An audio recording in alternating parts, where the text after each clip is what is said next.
नमस्कार। आज की बात में आपका स्वागत है। इस वक्त अमेरिका के व्हाइट हाउस में एक नया इतिहास रचा जा रहा है। दुनिया के सबसे ताकतवर मुल्क के प्रेसिडेंट और दुनिया के सबसे बड़े लोकतंत्र के प्राइम मिनिस्टर इस समय व्हाइट हाउस में बातचीत कर रहे हैं और जो तस्वीरें दिखाई दे रही हैं वो इस बात की गवाह हैं कि भारत और अमेरिका की दोस्ती एक नए दौर में पहुंच गई है। ये दोस्ती जो अब से कुछ ही घंटों बाद पहले से कहीं ज्यादा मजबूत होकर उभरेगी। आज एक बार फिर इस बात पर मोहर लगेगी कि प्रधानमंत्री नरेंद्र मोदी दुनिया के गिने चुने वर्ल्ड लीडर्स में शुमार हैं जिनकी अमेरिका को जरूरत है, जिनसे अमेरिका दोस्ती रखना चाहता है। आज पूरी दुनिया को यह मैसेज मिलेगा कि डिप्लोमेसी हो या टेक्नोलॉजी, अमेरिका भारत को अपने बराबर का पार्टनर मानता है और आज दोनों मुल्कों ने मिलकर दुनिया के सामने मिसाल कायम की है। यह बात अब से थोड़ी देर पहले कंफर्म हुई जब व्हाइट हाउस में प्रधानमंत्री मोदी का स्वागत करते हुए प्रेसिडेंट जो बाइडेन ने कहा, यह दो गौरवशाली देशों, दो महान शक्तियों की मुलाकात है। प्रधानमंत्री मोदी ने कहा, यह भारत के 140 करोड़ लोगों का सम्मान है। नरेंद्र मोदी ने उन दिनों को याद किया जब 30 साल पहले व्हाइट हाउस के बाहर एक साधारण इंसान की तरह फोटो खिंचवाकर चले गए थे, लेकिन आज पहली बार बड़ी संख्या में अमेरिकन इंडियंस के लिए व्हाइट हाउस के दरवाजे खोले गए। मैं आपको प्रधानमंत्री मोदी की बात सुनाऊंगा, जो बाइडेन ने क्या कहा यह आपको बताऊंगा। इस वक्त प्रधानमंत्री मोदी और अमेरिका के राष्ट्रपति जो बाइडेन के बीच व्हाइट हाउस में इंपॉर्टेंट मीटिंग चल रही है। मैं आपको बताऊंगा इस मीटिंग में भारत और अमेरिका के बीच कौन कौन से समझौते फाइनल होंगे, किन मुद्दों पर भारत और अमेरिका साथ मिलकर काम करने का ऐलान करेंगे। अब से कुछ ही घंटों बाद प्रधानमंत्री मोदी अमेरिकी कांग्रेस को संबोधित करेंगे और यह भी एक नया रिकॉर्ड होगा। नरेंद्र मोदी अमेरिकी कांग्रेस को दूसरी बार संबोधित करने वाले पहले भारतीय प्रधानमंत्री बनेंगे। आज ही व्हाइट हाउस में प्रधानमंत्री मोदी के ऑनर में ऑफिशियल डिनर भी होस्ट किया जाएगा।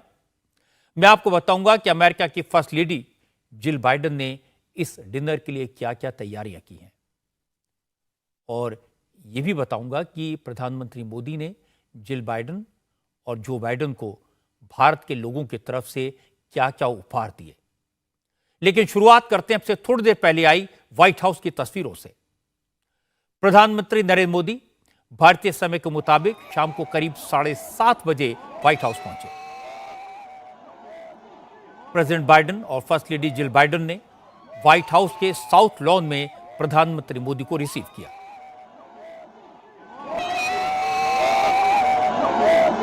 व्हाइट हाउस के साउथ लॉन में प्रधानमंत्री का फॉर्मल वेलकम किया गया। इस मौके पर जो बाइडेन की कैबिनेट के सभी मेंबर्स मौजूद थे। Vice president Kamala Harris, secretary of state Antony Blinken, national security adviser Jake Sullivan और defence secretary Lloyd Austin Modi के स्वागत के लिए मौजूद थे। प्रेसिडेंट बाइडेन ने प्राइम मिनिस्टर मोदी को अपनी कैबिनेट से मिलवाया। प्रधानमंत्री मोदी ने भी जो बाइडेन को भारत के विदेश मंत्री S Jaishankar, national security adviser Ajit Doval, विदेश सचिव विनय मोहन क्वात्रा के साथ साथ अमेरिका में भारत के एम्बेसडर तरनजीत संधू से इंट्रोड्यूस कराया।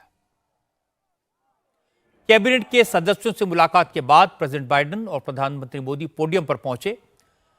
नरेंद्र मोदी की यह पहली स्टेट विजिट है, इसलिए इस बार मोदी के स्वागत के लिए व्हाइट हाउस के लॉन में खास इंतजाम किए गए थे। प्रधानमंत्री मोदी को तोपों की सलामी दी गई। जब भी अमेरिका किसी हेड ऑफ गवर्नमेंट यानी सरकार के मुखिया को अपने स्टेट विजिट पर बुलाता है तो उसे तोपों की सलामी दी जाती है। गन सैल्यूट के अलावा प्रधानमंत्री के स्वागत के लिए अमेरिका की तीनों सेनाओं के टुकड़ियों के बैंड भी मौजूद थे। अमेरिकी सेना के जवानों ने अपनी धुनें बजाकर मोदी का स्वागत किया।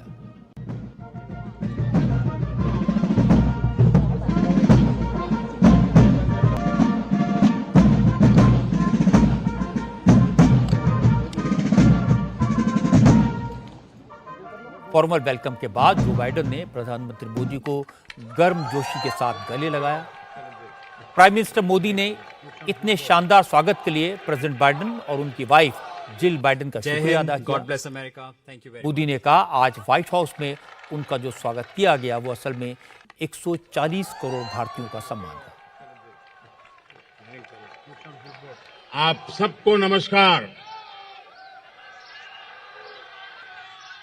सबसे पहले तो मैं राष्ट्रपति बाइडेन के मित्रतापूर्ण स्वागत और दीर्घ दृष्टिपूर्ण संबोधन के लिए उनका हृदय से बहुत बहुत आभार व्यक्त करता हूं।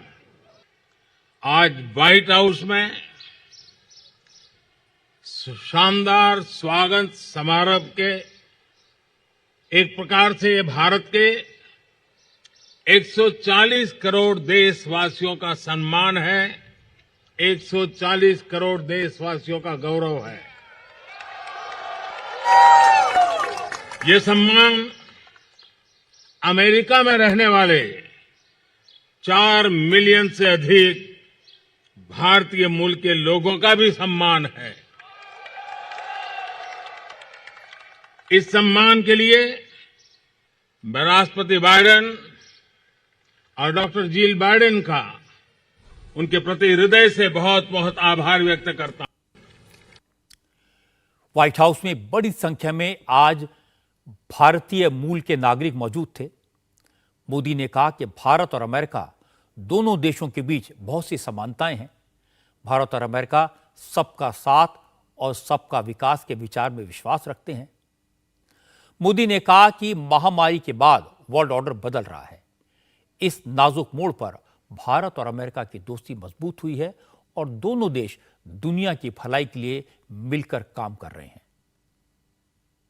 भारत और अमेरिका दोनों के समाज और व्यवस्थाएं लोकतांत्रिक मूल्यों पर आधारित है।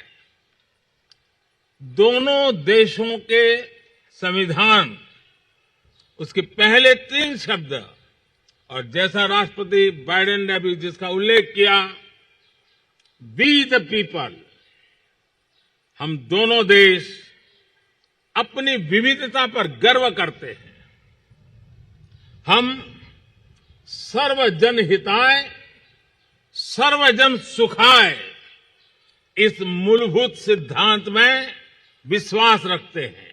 पोस्ट कोविड काल में वर्ल्ड ऑर्डर एक नया रूप ले रहा है। इस कालखंड में भारत और अमेरिका की मित्रता पूरे विश्व के सामर्थ्य को बढ़ाने में पूरक होगी। ग्लोबल गुड के लिए, वैश्विक शांति, स्थिरता और समृद्धि के लिए दोनों देश साथ मिलकर काम करने के लिए प्रतिबद्ध है। हमारी मजबूत स्ट्रेटेजिक पार्टनरशिप डेमोक्रेसी की ताकत का स्पष्ट प्रमाण है। प्रेसिडेंट जो बाइडेन ने कहा कि 15 साल बाद भारत के प्रधानमंत्री एक स्टेट विजिट पर अमेरिका आए हैं। व्हाइट हाउस में उनके स्वागत के लिए इतनी बड़ी संख्या में लोग इकट्ठा हुए हैं। बाइडेन ने कहा, आने वाली पीढ़ियां याद करेगी कि भारत और अमेरिका ने मिलकर इतिहास का रुख मोड़ दिया।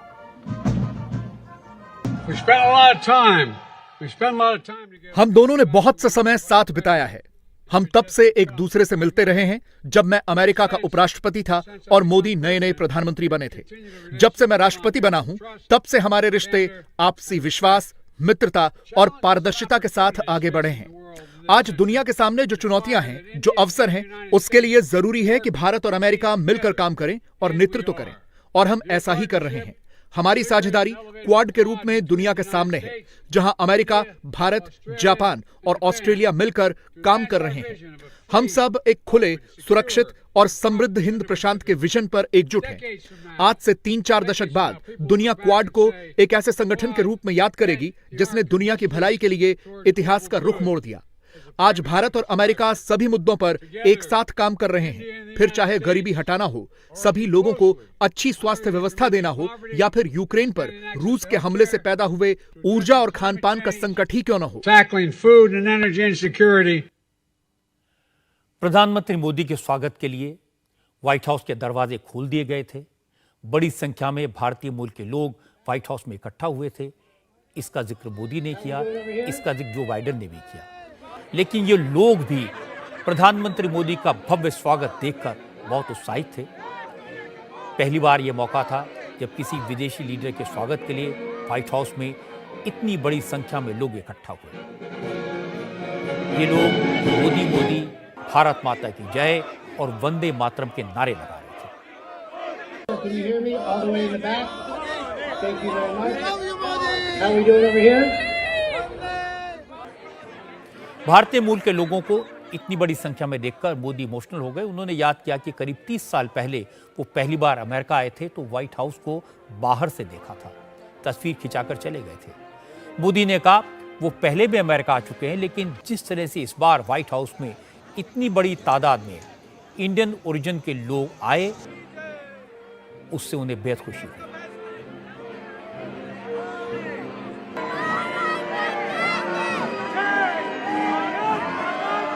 करीब 3 दशक पहले एक साधारण नागरिक के रूप में मैं अमेरिका यात्रा पर आया था और उस समय मैंने व्हाइट हाउस को बाहर से देखा था। प्रधानमंत्री बनने के बाद तो मैं स्वयं तो कई बार यहां पर आया हूं, लेकिन इतनी बड़ी संख्या में इंडियन अमेरिकन समुदाय के लिए व्हाइट हाउस के द्वार आज पहली बार खोले गए हैं। भारतीय समुदाय के लोग अपने टैलेंट, कर्मठता और निष्ठा से अमेरिका में भारत की शान बढ़ा रहे हैं। आप सब हमारे संबंधों की असली ताकत है। आज भारत के प्रधानमंत्री के स्वागत के लिए व्हाइट हाउस में क्या क्या तैयारियां की गई थी, क्या क्या परफॉर्मेंस दी गई, उसकी एक झलक आपको दिखाता हूं। जैसे कुछ म्यूजिशियंस को बुलाया गया था। व्हाइट हाउस की बालकनी में भारतीय मूल की एक लड़की ने प्रधानमंत्री के सम्मान में वायलिन बजाया।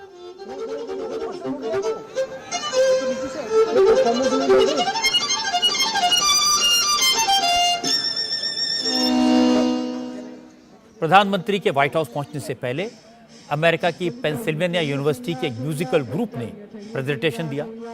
इस ग्रुप का नाम पैन मसाला है, जो दक्षिणी एशिया के स्टूडेंट से मिलकर बनाया है। पैन मसाला आज रात प्रधानमंत्री के सम्मान में जो डिनर दिया जाएगा उसमें भी परफॉर्म करेगा। मोदी के व्हाइट हाउस पहुंचने से पहले इस ग्रुप ने शाहरुख खान का एक मशहूर गाना पेश किया।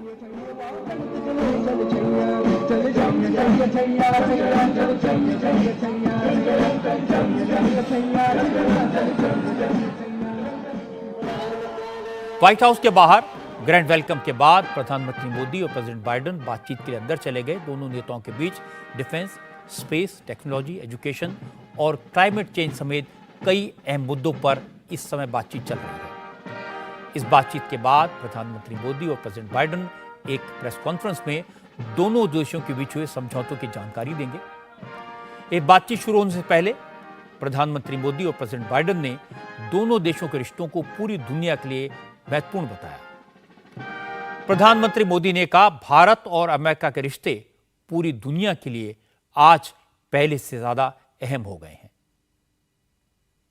आपने बहुत महत्वपूर्ण बात कही थी और आपने कहा था, our goal is to become India best friend.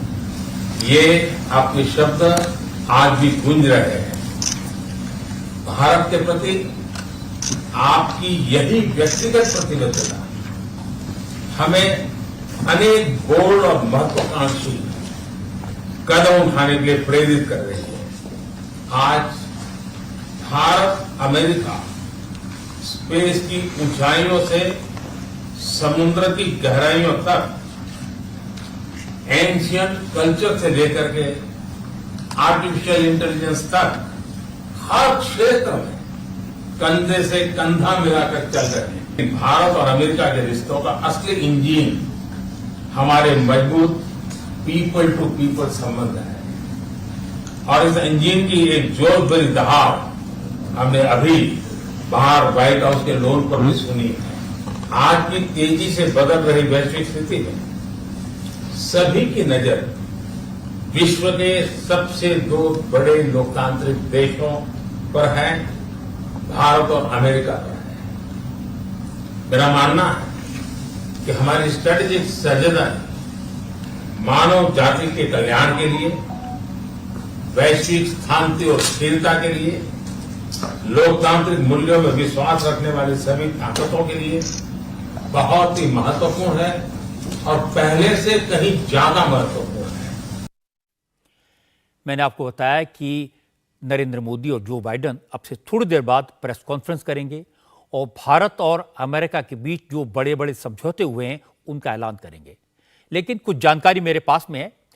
एक बड़ा समझौता सेमीकंडक्टर यानी चिप को लेकर हो गया है।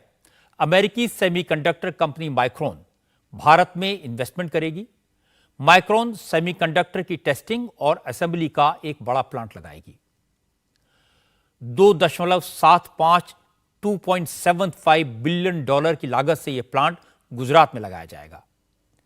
कल प्रधानमंत्री मोदी माइक्रोन के सीईओ संजय मेहरोत्रा से मिले थे, जिसके बाद यह डील फाइनल हुई। इस प्लांट में माइक्रोन 825 मिलियन डॉलर का इन्वेस्टमेंट करेगी। लेकिन सबसे बड़ी डील भारत में फाइटर जेट का इंजन बनाने को लेकर हो रही है। स्वदेशी फाइटर जेट तेजस मार्क 2 का इंजन अब हिंदुस्तान में ही बनेगा। इसके लिए अमेरिकी कंपनी जनरल इलेक्ट्रिक जीई और तेजस बनाने वाली हिंदुस्तान एरोनॉटिक लिमिटेड के बीच एग्रीमेंट हो गया है।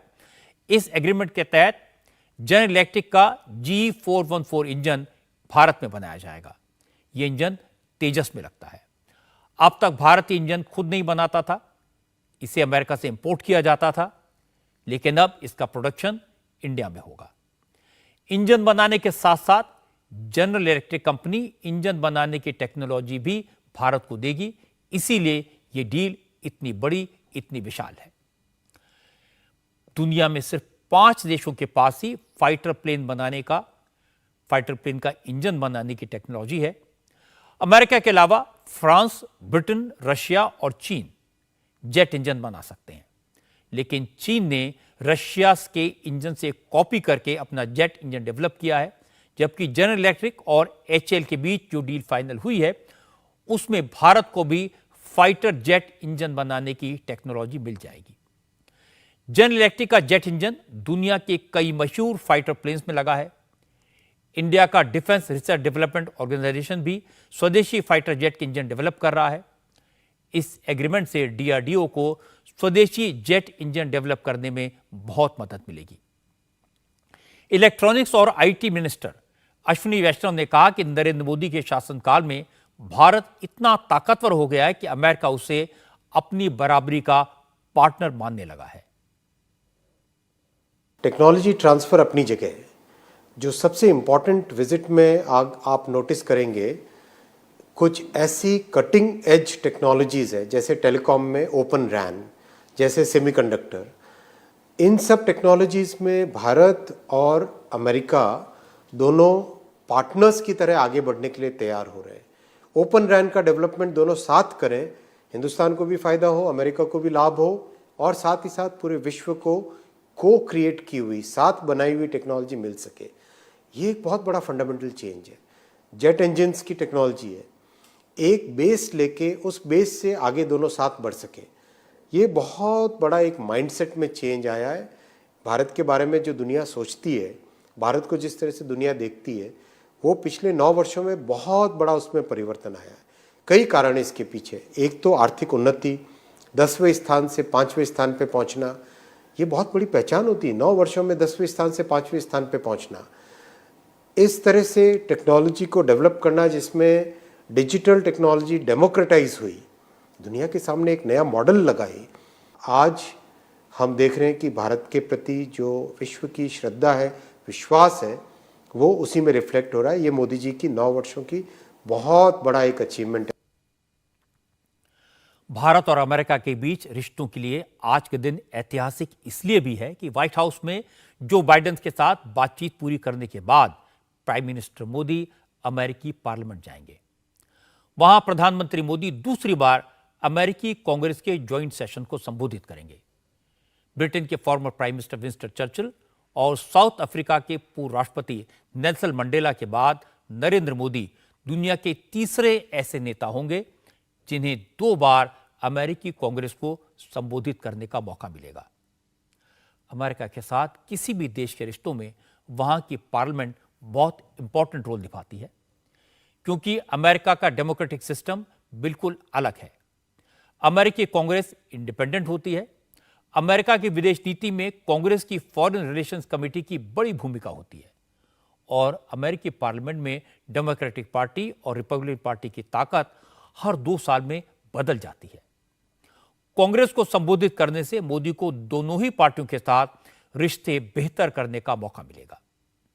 अमेरिकी पार्लियामेंट भाषण के बाद prime minister Modi white house लौट आएंगे, जहां प्रेसिडेंट बाइडेन और फर्स्ट लेडी जिल बाइडेन उनके लिए स्टेट डिनर होस्ट करेंगे। व्हाइट हाउस में कुछ चुने हुए लोगों को ही स्टेट डिनर में गेस्ट बनाया जाता है। इस डिनर की प्लानिंग महीनों पहले शुरू हो जाती है। प्रधानमंत्री मोदी के सम्मान में इस स्टेट डिनर के लिए खास तैयारी की गई है। कुछ इंटरेस्टिंग जानकारी मेरे पास में है। मेन्यू नरेंद्र मोदी की पसंद के हिसाब से तय किया गया है। डिनर के दौरान मिलेट्स की बनी डिशेस परोसी जाएंगी। डिनर की वेजिटेरियन डिश तैयार करने के लिए जो बाइडेन की वाइफ जिल बाइडेन ने खास तौर पर एक शेफ को बुलाया। कल जिल बाइडेन ने अपनी टीम के साथ मोदी के लिए दिए जाने वाले स्टेट डिनर का मीडिया प्रीव्यू भी दिया था। व्हाइट हाउस के सोशल सेक्रेटरी कार्लोस एलिजोंडो ने बताया कि स्टेट डिनर के लिए जो सजावट की गई है उसमें भारत के राष्ट्रीय पक्षी मोर की झलक दिखाई देगी। डिनर के दौरान जो टेबल्स लगेंगी उन पर केसरिया रंग के ऑर्गेनिक फ्लावर सजाए जाएंगे। ये भारत के तिरंगे का एक रंग है। पर्दे और कालीन का सिलेक्शन भी इसी आधार पर किया गया है। हमें इस डिनर को डिजाइन करने की प्रेरणा की शुरुआत भारत के राष्ट्रीय पक्षी मोर से हुई। फिर चाहे इनविटेशन हो या फिर पवेलियन में होने वाले कार्यक्रम हो, हम चाहते हैं कि स्टेट डिनर ऐसा हो जिसमें लोगों को लगे कि एक खूबसूरत पक्षी मोर अपने पंखों को खोल रहा है, अपनी रंग बिरंगी और शाही खूबसूरती को और ताकत को दिखा रहा है। सीलिंग से हरे रंग के पर्दे नीचे की ओर गिरेंगे और उसके बाद आपको भारत के सिल्क से बने नीले और हरे रंग के टेबल क्लॉथ देखने को मिलेंगे। डिनर के दौरान कालीन नेवी ब्लू कलर का होगा। ये रंग न केवल हमारे मेहमान के सम्मान में तय किए गए हैं, बल्कि नीला और हरा रंग इस डिनर की मेजबान डॉक्टर जिल बाइडेन के भी पसंदीदा रंग है। स्टेट डिनर की हर मेज पर छोटे बड़े ऑर्गेनिक फूलों से तैयार वैसा ही गुलदस्ता होगा जैसा अभी आपको यहाँ दिख रहा है। इससे डिनर में शामिल लोगों को ऐसा लगेगा उन्होंने अपने बगीचे में जाकर खास इस मौके के लिए फूल तोड़े हैं। हर मेज को बहुत सावधानी और मोहब्बत से तैयार किया गया है।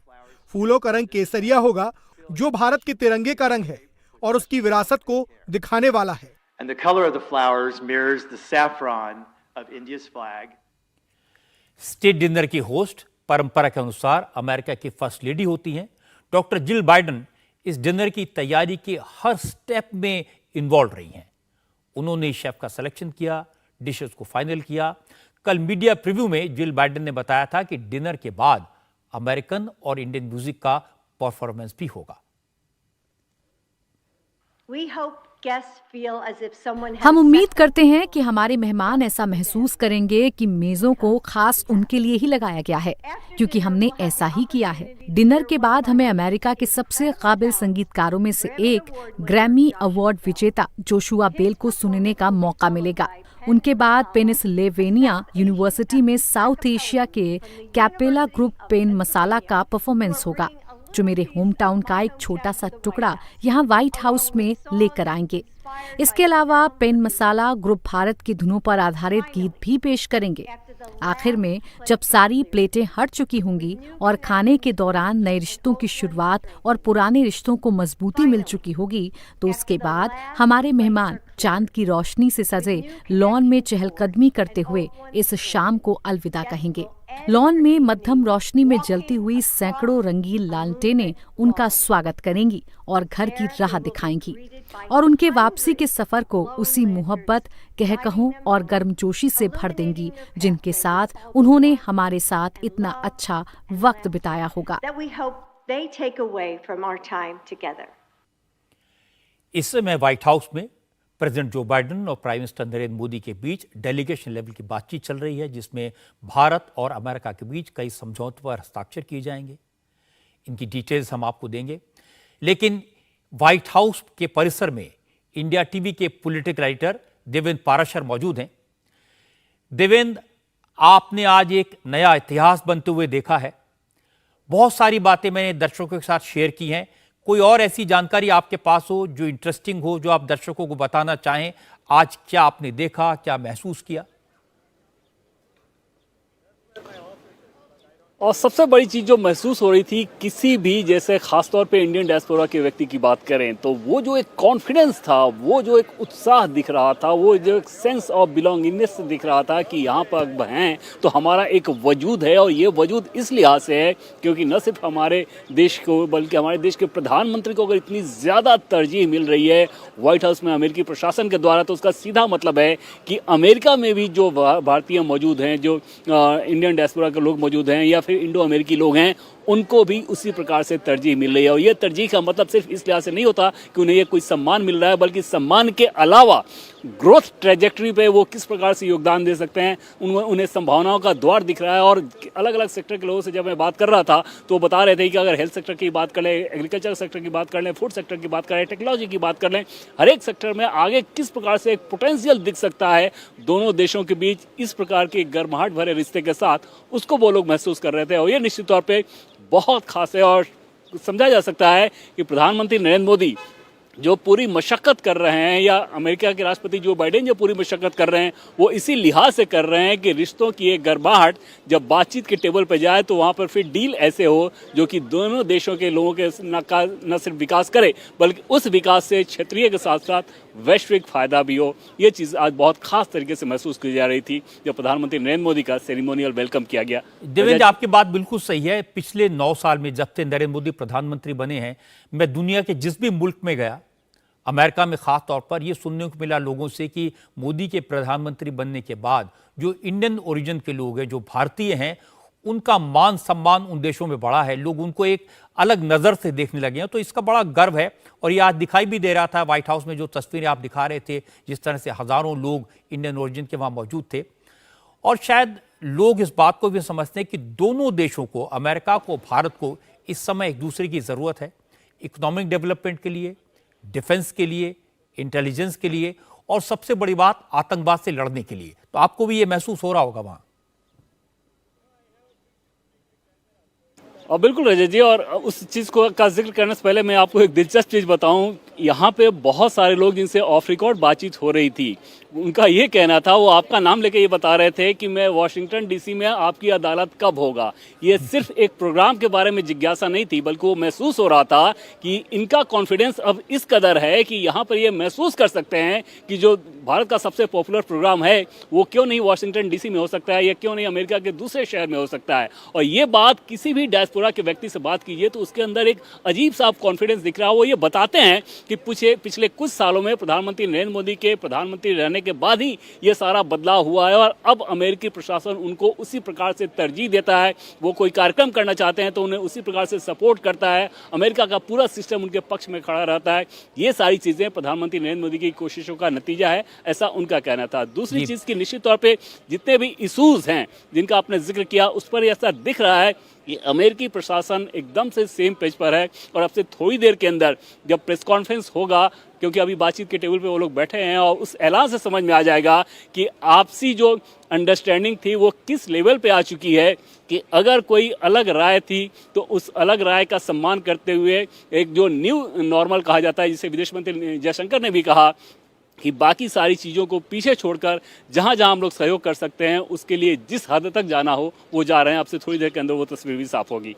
रजत जी। देवेंद्र, आप लोगों को ये आश्वासन जरूर मेरी तरफ से दे सकते हैं कि अब वॉशिंगटन में या न्यूयॉर्क में, दोनों में से किसी एक शहर में हम जरूर आपकी अदालत के शोज ऑर्गेनाइज करेंगे, रिकॉर्डिंग करेंगे। बहुत सारे लोग ऐसे हैं जो मैंने आइडेंटिफाई कर लिए हैं, तो जैसे ही अवसर मिलेगा ये जरूर करेंगे, आप उनको कह सकते हैं।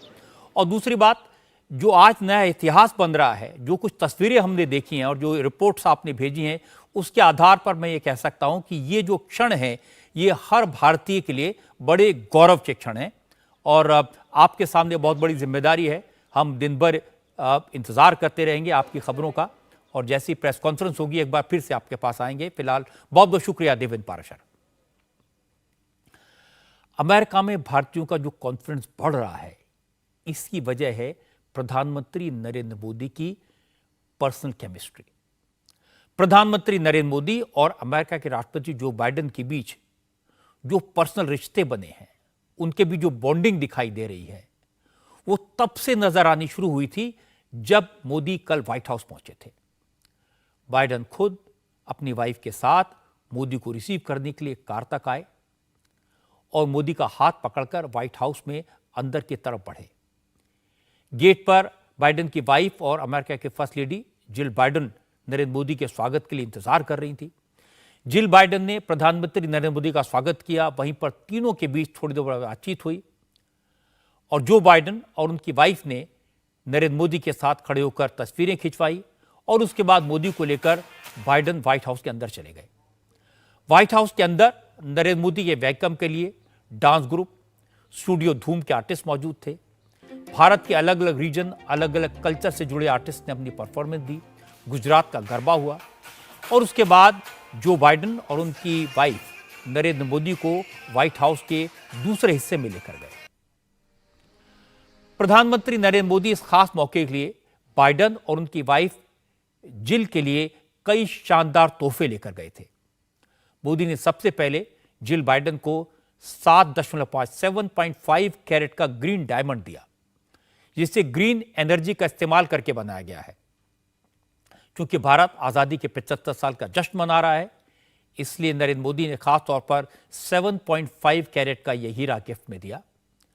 बाइडेन के लिए भी मोदी एक खास तोहफा लेकर पहुंचे थे। उन्होंने जो बाइडेन को गिफ्ट में एक किताब दी जिसका नाम है दी 10 प्रिंसिपल उपनिषद। मोदी इस किताब के फर्स्ट एडिशन की कॉपी लेकर गए थे।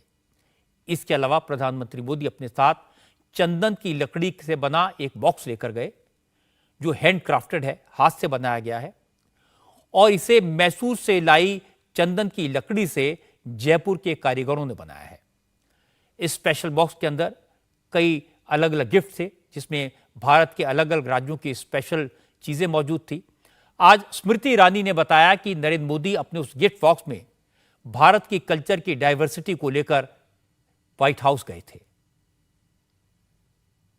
एक चंदन की लकड़ी का डब्बा राष्ट्रपति बाइडेन को मिल रहा है, ऐसा गिफ्ट भी राष्ट्र को दिखाया। उस लकड़ी के डब्बे को तराशा था जयपुर के कारीगरों ने। उसमें गुड़ था महाराष्ट्र से, छोटी सी उसमें गणेश जी की मूर्ति थी, दिया था, लेकिन उसमें तिल था तमिलनाडु से, चावल था उत्तराखंड से, उसमें नमक था गुजरात का।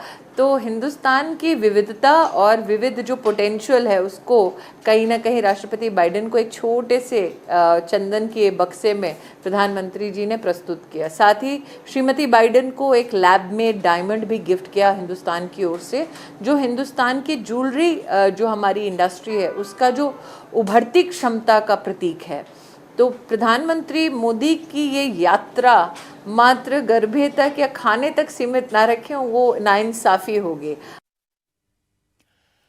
आज तो हमने व्हाइट हाउस में नरेंद्र मोदी की ऑफिशियल विजिट की तस्वीरें देखी हैं। ये विजिट पूरी तरह प्लान्ड होता है। ऑफिशियल विजिट में तो एक एक कदम कैलकुलेटेड होता है। एक एक बात सोच समझकर कही जाती है। लेकिन कल शाम प्रेसिडेंट जो बाइडेन और उनकी वाइफ जिल बाइडेन ने जिस गर्मजोशी से व्हाइट हाउस में मोदी का स्वागत किया था, वो अपने आप में कमाल की बात है। बाइडेन परिवार ने मोदी के व्हाइट हाउस विजिट को घर जैसा बना दिया।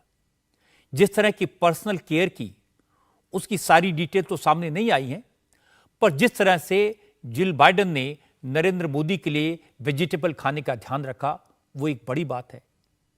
नरेंद्र मोदी टी टोटलर हैं, वो तो पानी पीकर टोस्ट करते हैं, पर डिनर पर जो लोग आए थे, जो गेस्ट थे, उनके लिए पटेल वाइन सर्व की गई, जो कैलिफोर्निया में बनती है। व्हाइट हाउस में इतनी छोटी छोटी बातों का ख्याल रखा जाए, ये बड़ी बात है।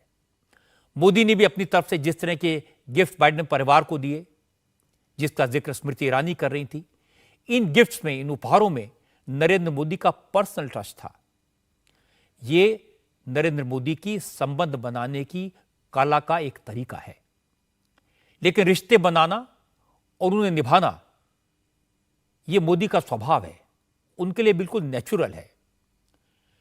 इसीलिए नरेंद्र मोदी दुनिया में अकेले ऐसे लीडर हैं जिन्होंने पहले बराक ओबामा, फिर डोनाल्ड ट्रंप और अब जो बाइडेन के साथ, तीनों के प्रेसिडेंट रहते हुए उनके साथ पारिवारिक रिश्ते बनाए। मुझे याद है 2019 के चुनाव के मौके पर एक शो के दौरान मैंने नरेंद्र मोदी से पूछा था कि उन्होंने अमेरिका जैसे ताकतवर देश के ऐसे पावरफुल प्रेसिडेंट के साथ रिश्ते कैसे बनाए। तो उस दिन उन्होंने काफी डिटेल में बताया था। जैसे आज उन्होंने व्हाइट हाउस में अपनी उस स्पीच का जिक्र किया कि 30 साल पहले वो एक साधारण इंसान की तरह बाहर से व्हाइट हाउस को देखने आए थे, उसकी तस्वीर खिंचाई थी। लेकिन इसके बाद, प्रधानमंत्री बनने के बाद, जब वो बराक ओबामा से मिलने पहली बार व्हाइट हाउस गए, तो ओबामा ने जिस तरह का अपनापन दिखाया, उसकी नरेंद्र मोदी ने कभी कल्पना भी नहीं की थी। ओबामा के साथ पारिवारिक रिश्ते अपने आप नहीं बने, इसके लिए मोदी ने प्रयास किया। जब ओबामा भारत आए थे, नरेंद्र मोदी ने उन्हें जिस तरह से चाय पिलाई थी, उसकी तस्वीरें हम भूल नहीं सकते। फिर उसी कार्यक्रम में मोदी ने मुझे बताया कि जब वो पहली बार डोनाल्ड ट्रंप से मिले, तो व्हाइट हाउस में 9 घंटे प्रेसिडेंट ट्रंप के साथ रहे। डोनाल्ड ट्रंप ने उन्हें पूरा व्हाइट हाउस घुमाया, एक एक चीज दिखाई। मोदी ने उस दिन मुझे बताया था कि अब्राहम लिंकन जिस कमरे में रहते थे, ट्रंप उन्हें वहां लेकर गए और बिना कोई कागज देके अपनी याददाश्त के दम पर डोनाल्ड ट्रंप ने मोदी को बताया कि उस कमरे में क्या क्या हुआ था, उसका इतिहास क्या है, कौन कौन से एग्रीमेंट्स वहां साइन हुए थे। इसके बाद ट्रंप मोदी को अपना पर्सनल कमरा दिखाने भी ले गए और दोनों के बीच एक पर्सनल, एक पारिवारिक रिश्ता कायम हुआ। और आपको याद होगा, बाद में जब ट्रंप इंडिया आए थे, तो मोदी उन्हें क्रिकेट स्टेडियम में मौजूद 1 लाख लोगों के सामने ले गए थे। उस नज़ारे को डोनाल्ड ट्रंप कभी नहीं भूल पाए। अमेरिका जाने के बाद वो बार बार उसका जिक्र करते थे। तो दोस्त बनाने की, रिश्ते जोड़ने की मोदी की खासियत देश के लिए कितनी अहम है, ये आज हम देख रहे हैं। रिश्तों में जब मजबूती होती है, गर्मजोशी होती है, तो इसका असर ऑफिशियल और फॉर्मल टॉक्स में दिखाई देता है। और आज जो बाइडेन और नरेंद्र मोदी के बीच जो ऑफिशियल मुलाकात हो रही है, उसमें इसका असर दिखाई दे रहा है। दोस्ती करने की, रिश्ते बनाने की और साथ साथ आने की कोशिश भारत में भी हो रही है। और यह कोशिश हो रही है 2024 के लिए एक एंटी मोदी मोर्चा बनाने के लिए।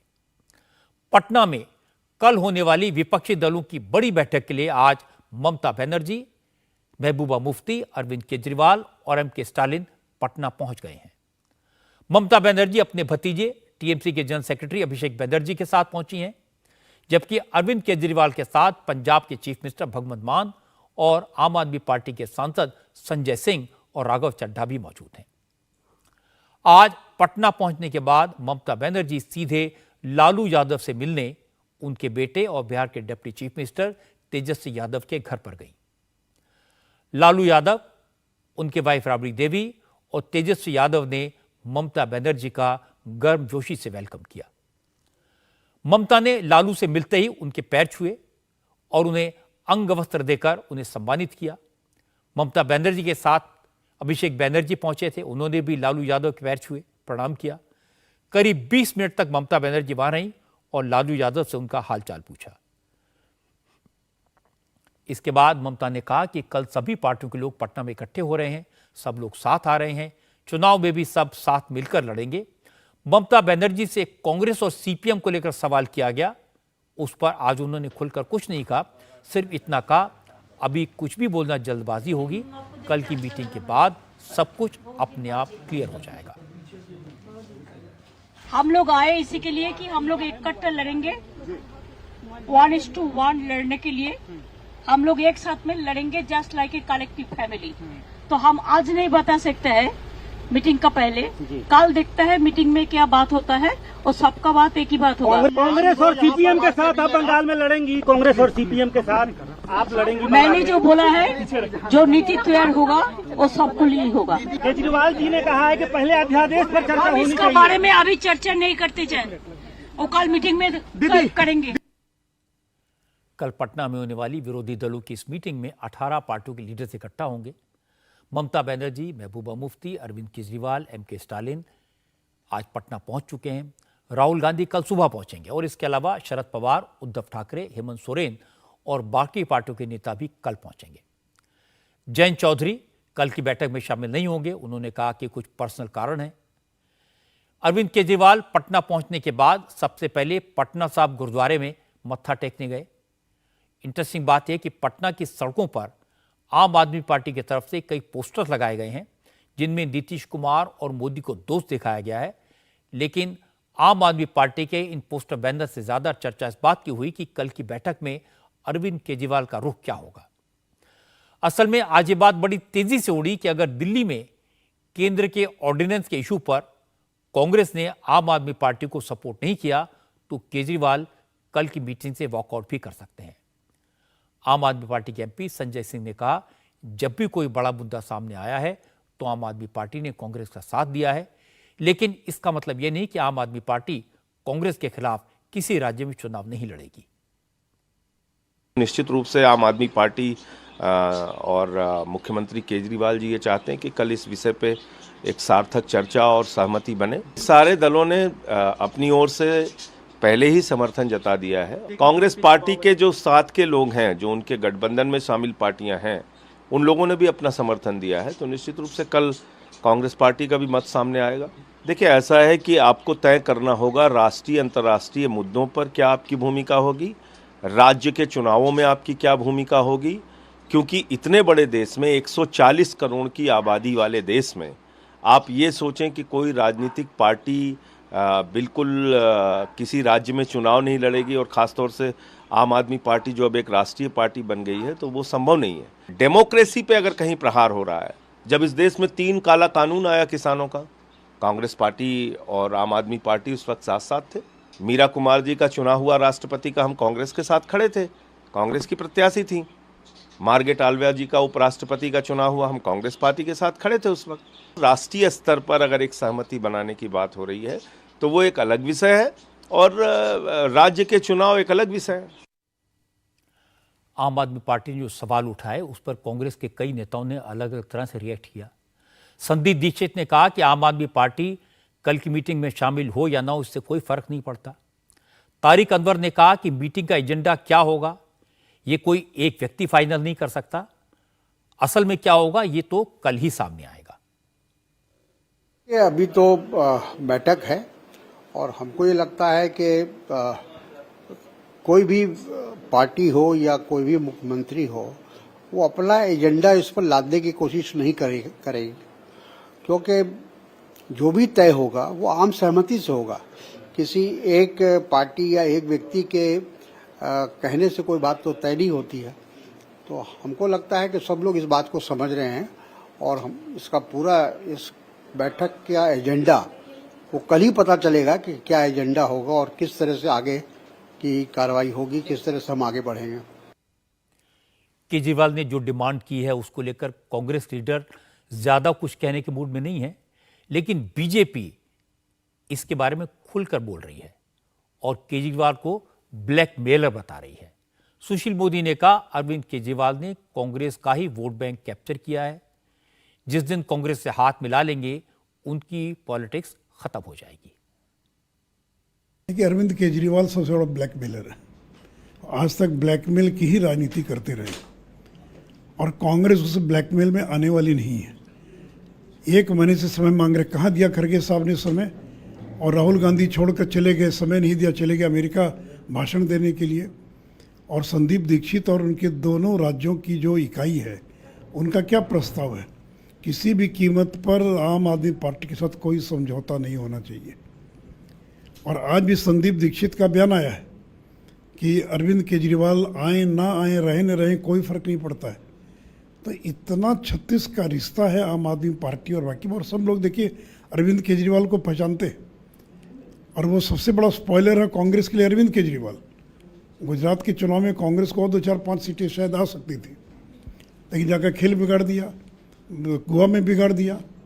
तो अरविंद केजरीवाल को लगता है कि कांग्रेस कमज़ोर होगी तभी वो मजबूत होंगे। कांग्रेस के वोट बैंक पर वो बैठे हुए हैं। तो जिस दिन कांग्रेस से हाथ मिला लेंगे तो अरविंद केजरीवाल खत्म हो जाएंगे। आज जब लालू यादव ममता बनर्जी से मिले तो एक लंबे अरसे के बाद लालू के चेहरे पर वही पुरानी शरारत भरी मुस्कान दिखाई दी जिसके लिए वो मशहूर हैं। 23 तारीख को विरोधी दलों के जो नेता पटना में मिल रहे हैं, चाहे उनके होस्ट नीतीश कुमार हों, पर इस मीटिंग का ताना बाना लालू यादव ने बुना है। जो नेता पटना में इकट्ठे होंगे उन सबके लालू यादव से पुराने और मजबूत रिश्ते हैं। सब जानते हैं लालू पहले दिन से मोदी विरोधी रहे हैं, उन्होंने कभी अपना स्टैंड चेंज नहीं किया। लेकिन नीतीश कुमार के बारे में यह बात नहीं कही जा सकती। वो तो 2 बार मोदी के साथ हाथ मिलाकर अपनी सरकार बना चुके हैं। जाहिर है जो लोग मोदी के खिलाफ मोर्चा बनाने के लिए मिल रहे हैं वो नीतीश पर उतना भरोसा नहीं कर सकते जितना वो लालू पर करते हैं। विरोधी दलों की इस एकता में आज एक और कमजोरी दिखाई दी अरविंद केजरीवाल के नाम पर। केजरीवाल ने दिल्ली और पंजाब में अकेले अपने दम पर चुनाव जीते। कांग्रेस और बीजेपी जैसी बड़ी पार्टियों को बिल्कुल उखाड़ कर फेंक दिया। पिछले कुछ महीनों में केजरीवाल ने शरद पवार से, केसीआर से, ममता बनर्जी से अपने रिश्ते बनाए हैं। इसलिए कांग्रेस केजरीवाल पर ज्यादा भरोसा नहीं करती। लेकिन विरोधी दलों की एकता के मामले में ये कहना पड़ेगा, चाहे जितनी प्रॉब्लम्स हों, देश की राजनीति में ये बड़ा डेवलपमेंट है। 18 विरोधी दलों के जो नेता इकट्ठे हो रहे हैं उनमें आपस में कितने भी झगड़े हों, वो मोदी को हराने के लिए एक साथ आएं, एक साथ बैठें, रणनीति बनाएं, ये बड़ी बात है। ये सब नेता जानते हैं कि इस बार 2024 के चुनाव में उनके लिए अस्तित्व की लड़ाई है। अब सबको लगता है कि एक बार मोदी से निपट लें, आपस के झगड़े बाद में सुलझा लेंगे। जैसे दिल्ली में केजरीवाल और लेफ्टिनेंट गवर्नर के बीच तकरार चलती रहती है, अब पंजाब में भी मुख्यमंत्री और गवर्नर के बीच तकरार बढ़ती जा रही है। वैसे तो भगवंत मान गवर्नर बनवारीलाल पुरोहित पर सरकार के कामों में इंटरफेरेंस का आरोप लगाते रहते हैं, लेकिन उन्होंने गवर्नर के लिए अपने अंदाज में कुछ ऐसी बातें कह दी जिससे पुरोहित साहब बहुत नाराज हो गए। विधानसभा के अंदर भगवंत मान ने पंजाब यूनिवर्सिटी लॉ में अमेंडमेंट के लिए लाए गए नए बिल पर बोलते हुए ये कहा कि गवर्नर उनके काम में इंटरफेयर करते हैं। उन्होंने राज्यपाल की जगह मुख्यमंत्री को चांसलर बनाने का प्रस्ताव पास कर दिया। भगवंत मान ने कहा कि गवर्नर उन्हें कभी किसी को हटाने के लिए कहते हैं, कभी ढेर सारे लव लेटर भेज देते हैं। लेकिन इसके बाद भगवंत मान ने जो कहा उससे विवाद और बढ़ गया। मान ने कहा गवर्नर उनका हेलीकॉप्टर लेकर इधर उधर चले जाते हैं और उन्हें ही गालियां देते हैं। मुझे समझ नहीं आ रहा है कि चुनकर कौन आया है। राजभवन वाले जनाबे आली इलेक्शन लड़ने फजिल्का फिरोजपुर की तरफ से जाते हैं, वहां से टिकट ले लें, मेरा ही हेलीकॉप्टर लेकर जाते हैं और मुझे ही गालियां देते हैं। सरकार का हेलीकॉप्टर है ना, इसलिए मुझे लगता है कि राज्यपालों का इतना ज्यादा दखल नहीं होना चाहिए। उनका काम शपथ दिलाना होता है, वो दिला दी उन्होंने। जब किसी और को दिलानी होगी तो हम दोबारा चले जाएंगे उनके पास। लेकिन इसका मतलब ये नहीं है कि वो ये कहें कि किसी को कैबिनेट से बाहर निकाल दो, किसी को रख लो। ये फैसला हम लोग करेंगे। आमतौर पर मुख्यमंत्रियों की बातों पर गवर्नर रिएक्ट नहीं करते, लेकिन राज्यपाल बनवारीलाल पुरोहित भी अलग मिट्टी के बने हैं। वो मीडिया के सामने आए उन्होंने कहा सवाल पूछना उनका कॉन्स्टिट्यूशनल राइट है और जवाब देना मुख्यमंत्री की जिम्मेदारी। बनवारीलाल पुरोहित ने कहा जिस तरह की भाषा का इस्तेमाल भगवंत मान ने किया है वो उस भाषा में उनको जवाब नहीं देना चाहते। वो गवर्नर के पद की गरिमा को गिराना नहीं चाहते। उन्होंने कहा अब तक उन्होंने सिर्फ 3 से 4 बार हेलीकॉप्टर का इस्तेमाल किया है, वो भी सरकारी काम के लिए, लेकिन अब वो जब तक पंजाब के राज्यपाल रहेंगे हेलीकॉप्टर का इस्तेमाल नहीं करेंगे। आई एम गवर्नर, मैं उनके बराबरी तो कर नहीं सकता, मेरे को मेरी डिग्निटी मेंटेन करनी है, कभी सपने में मैं नहीं सोच सकता। मेरा लिविंग, मेरा style of living,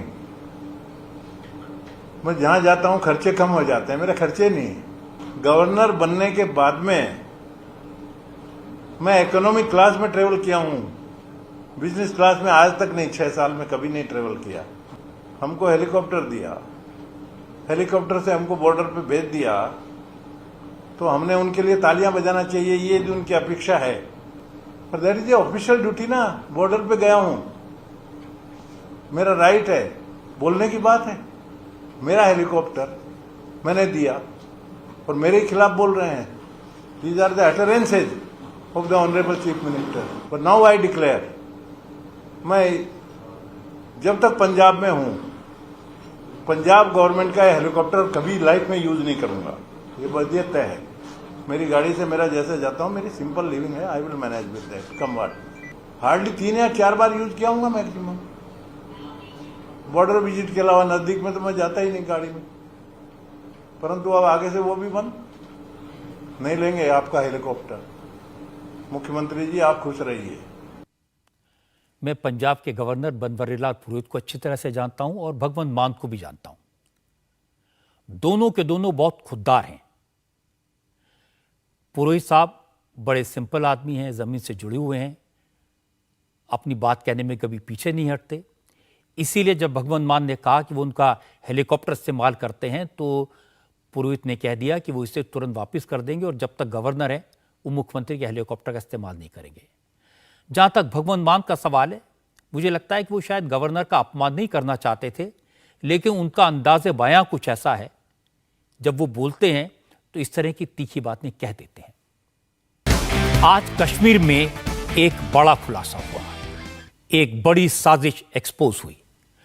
Jammu Kashmir के लेफ्टिनेंट गवर्नर ने 2 सरकारी डॉक्टर्स को नौकरी से निकाल दिया, बर्खास्त कर दिया। इन डॉक्टर्स के नाम बिलाल अहमद और निगहत शाहीन चिल्लू हैं। जब आप ये सुनेंगे कि डॉक्टर्स को क्यों निकाला तो आपके रोंगटे खड़े हो जाएंगे। इन दोनों डॉक्टर्स ने पाकिस्तान के साथ मिलकर ऐसी साजिश रची थी जिससे कश्मीर घाटी 42 दिन तक जलती रही थी। हिंसा और आगजनी से कश्मीर को 6000 करोड़ रुपए का नुकसान हुआ था। मामला 2009 का है। उस समय कश्मीर के शोपियां में आसिया और नीलोफर नाम की 2 लड़कियों की पानी में डूबने से मौत हो गई थी। इन दोनों डॉक्टर्स ने उनका पोस्टमार्टम किया और आयशा के हैंडल्स के इशारे पर एक फर्जी रिपोर्ट तैयार की। इस झूठी पोस्टमार्टम रिपोर्ट में इन डॉक्टर्स ने लिखा कि दोनों लड़कियों के साथ बलात्कार किया गया और उसके बाद उनकी हत्या कर दी गई। झूठी पोस्टमार्टम रिपोर्ट से सेना के जवानों पर बलात्कार का इल्जाम लगाया गया। इस फेक रिपोर्ट का बहाना बनाकर हुर्रियत ने फौज और सिक्योरिटी फोर्सेस के खिलाफ मुहिम छेड़ दी। 42 दिन तक कश्मीर में हड़ताल रही, जबरदस्त विरोध प्रदर्शन हुए, लोग सड़कों पर उतर आए और इन सब के पीछे आज पता चला इन दोनों डॉक्टर्स का हाथ था, क्योंकि उन्होंने ही जानबूझकर सेना को बदनाम करने की नीयत से झूठी पोस्टमार्टम रिपोर्ट बनाई थी और अब इन दोनों को नौकरी से बर्खास्त कर दिया गया है। मुझे याद है 14 साल पहले जब ये केस सामने आया था तो मन में दुख भी था और आक्रोश भी था। 2 बेटियों के साथ बलात्कार, फिर उनकी हत्या और वो भी सिक्योरिटी फोर्सेस द्वारा। उस वक्त तो यही खबर आई थी, दिल दहलाने वाली थी।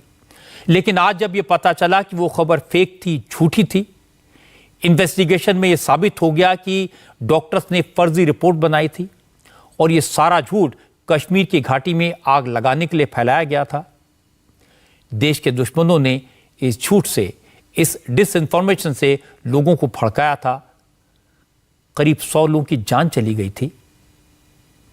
तो 15 साल पहले इस बलात्कार और मर्डर के चार्ज को लेकर जो गुस्सा था, आज उससे कहीं ज्यादा आक्रोश ये जानकर हुआ कि ये मामला कितना बड़ा झूठ था, फर्जी था, फेक था।